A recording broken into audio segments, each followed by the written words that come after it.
थाना पशिले आउ हंगामा करले। महिला थाना अधिकारी सहित अन्य महिला अधिकारी दुर्व्यवहार करले जड़े युवक। कप्तिपदा थाना भितर घटी एभली घटना। एक मामलें भद्रलोक साजी कप्तिपदा थाना को आसी बालेश्वर जिला धरमपुर अंचल दीपक सिंह थाना भितर बसी बेले अचानक से कप्तिपदा थाना अधिकारी समेत सब इन्स्पेक्टर और अन्य महिला अधिकारी खराब भाषा में गालीगुलज कर थाना हंगामा करते। एपरिक थाना भितर पुलिस कर्मचारी जीवनरू मारिदेवा धमक देते, जहां नहीं कप्तिपदा थाना अप्रीतिकर परिस्थिति सृष्टि होता।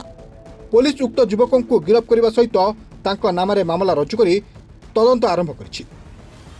से युवक जनक अन्य एक केस रे कप्तिपदा थाना को आसते भद्र व्यक्ति भाव से आलोचना समय रे से भद्र व्यक्ति जनक रागी जाई नाना प्रकार दुर्व्यवहार करने सहित भाषा आवासा गाड़ी बंद करने सहित धमक चमक थाना रे देवारू ता विरुद्ध एक कप्तिपदा थाना रे केस रुजु होईछि 78/26।